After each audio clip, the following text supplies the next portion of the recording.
Let's go chat. The philosophy of Rick Sanchez.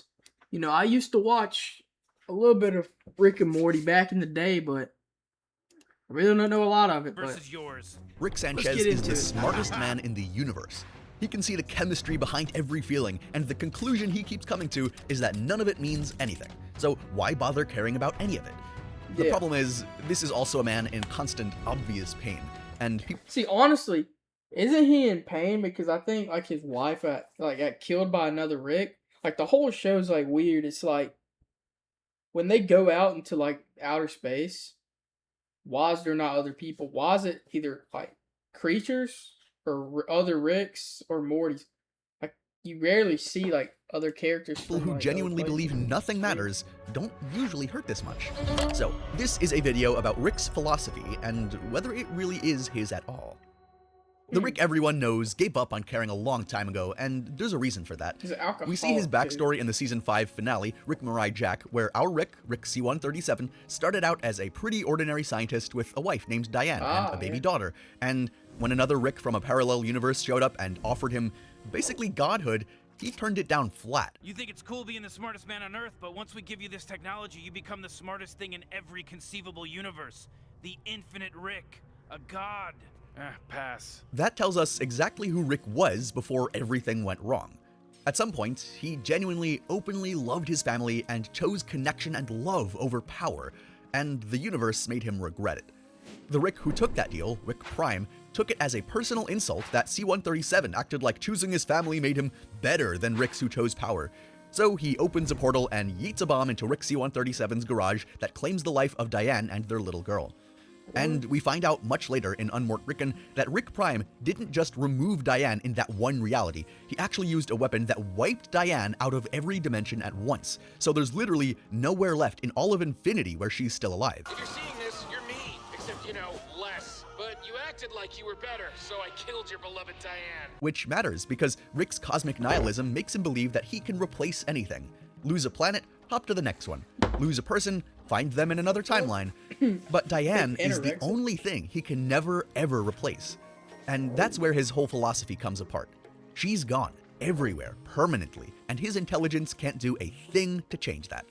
And for the next 20 years, he cares about one thing more than he's ever cared about anything else, which is finding the Rick who did it. He builds the portal gun specifically for this. He spends decades burning through the multiverse, killing Rick after Rick, trying to find the right one. And you only give 20 years of your life to something if it matters enormously to you. Nihilists don't go on revenge quests that often, That's kind of the whole point of being a nihilist. But C-137 never finds Rick Prime, not for the longest time. Every lead goes nowhere, every Rick he catches turns out to be the wrong one, and somewhere in all of those years of failing at the thing he built his whole life around, something in him breaks down. The grief stays unresolved, the revenge keeps slipping away, and gradually the guy who cared too much becomes the guy who says he doesn't care about anything. Because if nothing matters, then losing Diane doesn't have to mean anything either, and that's a much easier place to live than the alternative.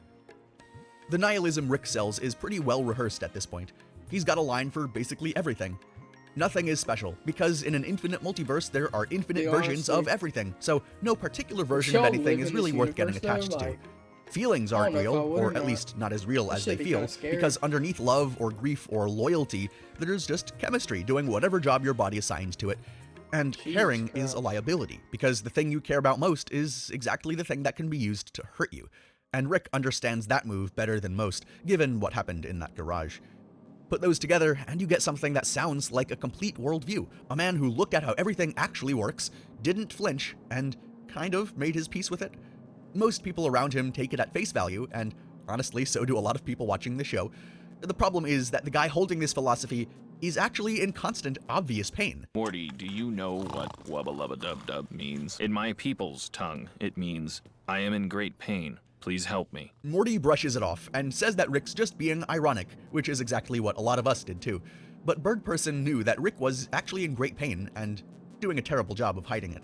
So holding on to this philosophy is not really doing him any favors. It's arguably doing the exact opposite. And the closest anyone in the show gets to pointing this out to him It's my is favorite Dr. episode of all Wong, time. a therapist in season 3. And I think it's became a because pig the when only he killed all truly the rats. unapproachable concept for you is that it's your mind within your control. Dr. Wong isn't exactly telling him his nihilism is wrong, she's telling him that he's using his exceptional intelligence to escape the grief that he's carrying and avoiding the necessary journey of self-improvement. She's telling him that it's a choice, and that he could make a different one if he wanted. Yeah. Watch baseball all season long. Catch the action live. And the fact that he hasn't in 20 plus years says something a lot more uncomfortable about him than any theory of the universe could. So, before we take the whole nothing matters package at face value, it's worth looking at what Rick actually does as opposed to what he says, because those two things don't match up as nearly as well as he'd like them to. Rick built a whole infrastructure around his cosmic nihilism. The Citadel runs on a Morty supply chain, an endless stock of grandkids farmed across dimensions so their ordinary brainwaves can hide the genius signature of whichever Rick they're attached to, which is exactly as bleak as it sounds. Rick helped build the society that runs on this. He knows better than anyone what a Morty is worth, which by his own philosophy is about the same as any other Morty, so not much. There's infinite of them, which is just another way of saying that he's disposable.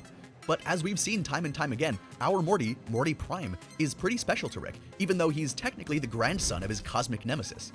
After losing his family, Rick C-137 moved into that empty house years later just to lie in wait in case Prime ever came home. Every other Rick out there rotates Mortys the second the current one gets inconvenient. Our Rick doesn't. When the family reorganizes around Jerry at the end of season 3 and Rick loses his spot at the center of it, with every reason to cut his losses and just walk into a cleaner setup somewhere else, he stays. He stays with a family that isn't originally his, in a life he could replace in an afternoon, and the show never lets him explain it in a way that survives his own philosophy. The most honest moment we get on this is in Rest and Ricklaxation, where Rick and Morty go through a detox spa that strips out whatever each of them considers toxic about themselves. And one of the things that ends up in Rick's toxic version is his irrational attachments to Morty, specifically. Think I give a shit? I know you give a shit, dummy, because I know I don't. That's Clean Rick explaining to Toxic Rick why threatening him with Toxic Morty is the perfect trap. My entitlement, my narcissism, my crippling loneliness, my irrational attachments, they must be somewhere. They ain't over here, bro. The show pulls the nihilism and the love apart, puts them in two separate bodies, and shows you they were never the same thing. He doesn't love Morty the same way someone does when they're at peace with loving a person. He loves him the same way someone does whose decided love is a weakness and is furious at themselves for having it anyway. Which is why it tends to leak out sideways. Sometimes it just hides. And sometimes it comes out as control. In season 4, Morty gets into writing a heist screenplay, and Beth specifically tells Rick to leave it alone. So, Rick stages an entire full-scale, multi-dimensional heist operation, the whole episode, for the single purpose of making Morty lose interest in heists. And the only reason he did it was because he was scared of losing Morty to a life that didn't include him. Put that next to Season 2's A Wrinkle in Time, when time fractures and Rick ends up trapped facing a void he can't get out of. He has one collar that can stabilize who's ever wearing it, and he gives it to Morty. I'm okay with this. Be good, Morty. Be better than me. He says it like a man who has already made his peace with dying. It's the same love, but in a completely different flavor, depending on whether he's facing his own death or just the ordinary fear of being left behind. Morty isn't the only one carrying this either. Beth grew up abandoned by her real father, Rick Prime, and our Rick is the one who slid into that empty chair years later without ever quite filling it. When she reaches a point where she genuinely needs his advice, the answer is to offer to clone her. I can make a clone of you. A perfect instance of you with all your memories, an exact copy in every way. She came to him wanting a dad. He gave her an engineering problem that he could solve. The caring is real, but it keeps coming out as a fix instead of a presence, because presence would mean dropping the whole act, and at this point, the act is the only thing holding him together. In Season 7, Rick finally gets rid of Rick Prime. He corners him, takes apart every defense the man has, and beats him to death with his bare hands. 20 years, the portal gun, the Citadel, moving into a dead man's home, all of it aimed at this single moment. And before he finishes, Prime tries one last move. What's your life without me? Let's find out. And then it's done. Rick walks out, covered in blood, and feels nothing. How's it feel? Better? No? Exactly the same? Just a man standing in what used to be the entire point of his life, and it's hollow. The easy reading of that scene is that it confirms the nihilism. He got the thing, and it meant nothing. Proof that nothing means anything, right? But that reading, I think, completely gets it backwards. You can only be disappointed by a hollow victory if you expected something real from it. Disappointment is a feeling that exists in someone who can still believe things can matter. Rick spent 20 years running toward that moment because somewhere underneath everything, he believed that it would give him something, some peace, some sense that the account was finally settled. And it didn't. So what actually is he? There's a concept that fits Rick better than nihilism does, and it comes from the French philosopher Albert Camus. He wrote about what he calls the absurd. Not absurd meaning ridiculous, but the gap between a human being who needs things to mean something and a universe that stays completely silent on the matter. The nihilist's answer to that gap is to give up, to decide, fine, nothing means anything, and to stop wanting it to in the first place. Camus thought that that was actually a kind of surrender, because you're still letting the silence win. His alternative was to look straight at the gap, not flinch, and choose anyway. Decide what matters to you, knowing the universe won't back you up, and build your life around it anyway. He called the person who does this the absurd hero. Rick was doing exactly that for 7 seasons while loudly insisting that he isn't. Every single thing he's ever committed himself to was a choice he made in a universe that handed him nothing, organizing his life around something he decided was worth it, even though deep down he felt that nothing really was. That is a man making meaning the only way it's ever actually made, which is by deciding to, and then living like you mean it. Leo Tolstoy also went through a version of this. He spent years applying his considerable intelligence to the question of what life means, reasoned his way to the conclusion that it probably doesn't mean anything, and then noticed something uncomfortable. The ordinary people around him, the ones who hadn't thought the whole thing into a crisis, were fine. Not because they'd solved the problem, but rather because they'd never thought it needed solving in the first place. Rick has one of those people in his house. Jerry Smith has no philosophy to speak of. He has a family he decides to love, a life he decides is worth having, and he's fine. He's almost aggressively fine. That's not because Jerry is smarter than Rick or has figured out something Rick hasn't, far from it. Jerry simply has never made the mistake, or never had the ability to think that understanding something is the same as being okay with it. He just decided what mattered and went from there, facing the absurd. Rick has spent 9 seasons taking the very long way around to the same conclusion, through a dead wife, a 20-year revenge tour, a grandson he won't admit that he loves, and a victory that turned out to be empty. The nihilism was never the destination, it was just what the road looked like for a while. After Rick Prime dies, for the first time in 20 years, Rick doesn't seem to have anywhere to point himself. The revenge was the last thing he let himself want openly, and now it's gone. And what Season 8 does is show you what a man looks like when he finally runs out of excuses to keep the armor on. With Rula, your mental health care is covered by insurance and transparent upfront pricing. I just still want to know, why in the universe is it only Rick's and Morty's? Like, why is there a whole, government of only Rick's? Instead of having a big breakdown or announcing that he's changed, he just slowly, awkwardly starts showing up more in ways he hasn't done before. He apologizes to Beth, and it's actually a real apology instead of a workaround or an offer to clone someone. And at the end of the season, he leaves himself a note. He knows himself well enough to know that he'd find a way to undo it if he's not careful, so he documents the decision. He writes himself instructions on how to be a person. Season 9 doesn't let this get comfortable, which is the right call because it shouldn't be comfortable. The peace is still fragile. He's living alone in a small town under a fake name, going bowling, being greeted like a regular, just a guy who shows up on league night and people are glad to see him. And he looks, at least for a moment, genuinely okay. That's the Jerry life that he decided to give himself for a little bit of time. The exact life he spent 9 seasons being too good for, and he finally decided to give it to himself. It turns out that that's what he reaches for when there's nothing left to perform.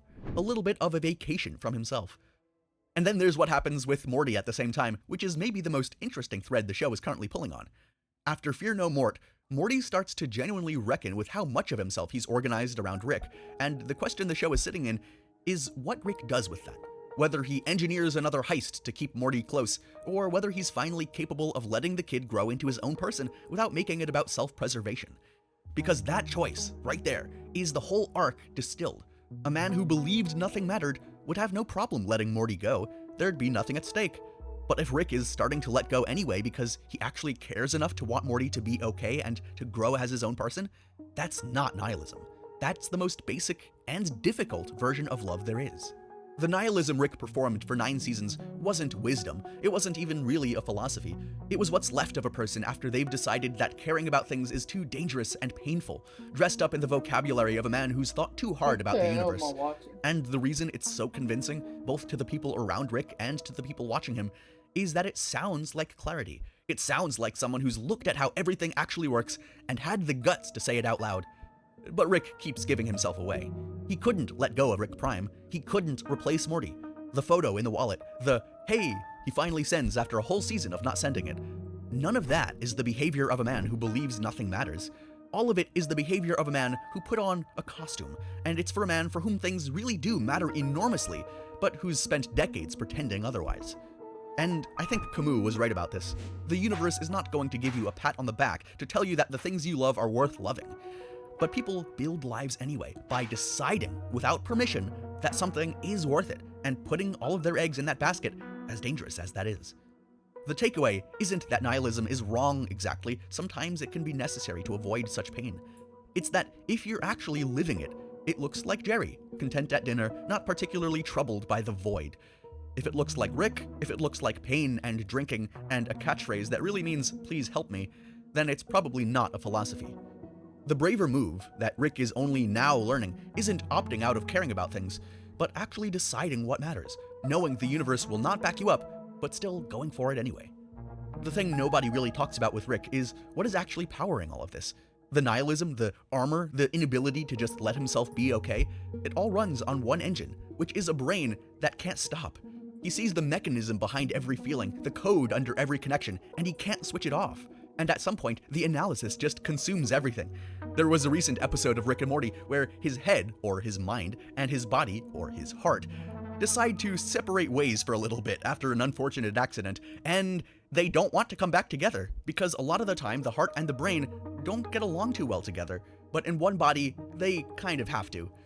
You might be familiar with this kind of feeling too, that feeling that keeps you up at 3 a.m. thinking about something embarrassing you said to your crush. It's a loop you can't climb out of. You overanalyze what your heart says. And everyone around you keeps saying, just relax, it's fine, just move on to other things. But you can't, and you simmer in your emotions. Turns out it's not really a flaw, it's a painful way of working on yourself. Sitting in your emotions can be dangerous though, and it can often lead to some negative or dark outcomes. If you want to know more about that, check out our video here, and I just want to say thank you so much for joining us on this journey. Remember to like and subscribe, but... Hey, absolute W.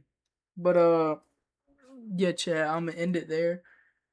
I might do, like a golf practice stream tomorrow, and I might come back, and, I don't know, I might get some more knowledge on Rick and Morty. I don't know, I might watch like something else. I don't know, I'll probably end up playing some games too, but yeah. Hey, y'all keep out. I might make a YouTube video on me going to the driving range and practice. I just got a new driver, a new ping driver to be exact. Thank everybody for watching. If you do, please like and subscribe. Y'all boys have a blessed day. Peace out.